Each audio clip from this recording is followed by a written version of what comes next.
Bueno, hola, mi nombre es Harold Darío Zuluaga Vanegas y voy a explicar sobre congruencia de ángulos. Entonces, para poder hablar sobre congruencia de ángulos, primero hay que saber qué es un ángulo.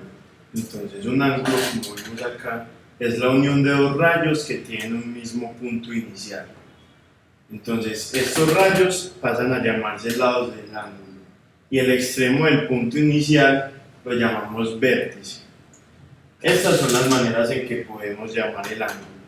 Si un lado del ángulo es A, el otro B y la intersección es O, entonces la intersección va a ir en la mitad, A o B y A o B. O lo podemos llamar con cualquier letra y también con estos signitos lo podemos nombrar. Entonces, medida de los ángulos. Los ángulos se pueden medir de dos maneras, en pi o en radianes, pues en grados. Entonces, 180 grados es lo mismo que pi, por lo que 360 grados va a ser 2pi. 360 grados sería ya pues un círculo. Tenemos los ángulos agudos, que son los que miden menos de 90 grados. Ángulos rectos, que son los que miden exactamente 90 grados.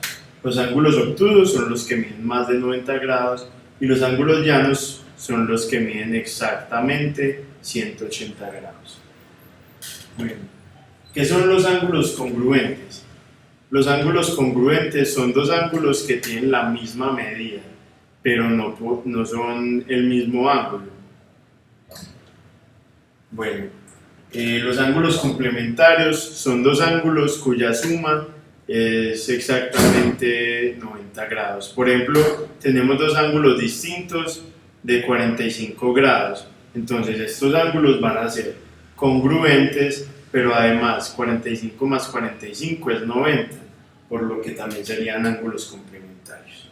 Ángulos complementarios son aquellos que su suma da 180 grados, digamos dos ángulos rectos, porque un ángulo recto es 90 grados. Entonces, dos ángulos rectos que serían congruentes, además serían suplementarios. Y tenemos los ángulos adyacentes, que son aquellos ángulos que comparten un lado en común. Digamos que acá tuviéramos otra recta, otro rayo, entonces estos ángulos, estos dos, serían adyacentes.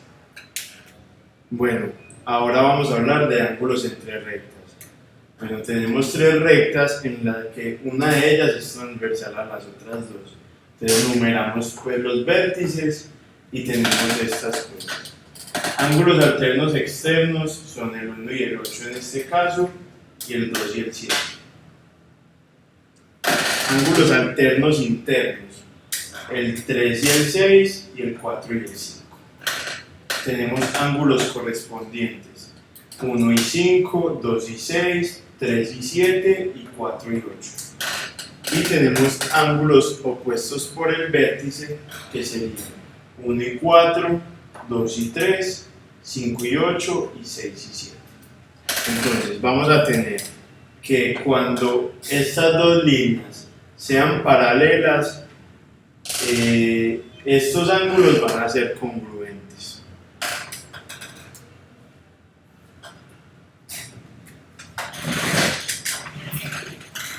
Bueno, y para terminar vamos a hacer un ejercicio. Entonces, si el ángulo número 1 mide 65 grados, encuentre los otros ángulos numerados. Entonces, primero que todo hay que ver que efectivamente estas dos rectas son paralelas y esta recta es transversal a las dos. Entonces acá tenemos pues los ángulos numerados. Entonces nos dieron el ángulo número 1, 65 grados. De allí podemos sacar que el ángulo 4 será de 65 grados porque es opuesto por el vértice con el ángulo número 1. El ángulo número 5 también va a ser 65 grados, pues es correspondiente con el ángulo 1. El ángulo número 8 también será de 65 grados porque es con el ángulo número 1, es alterno externo.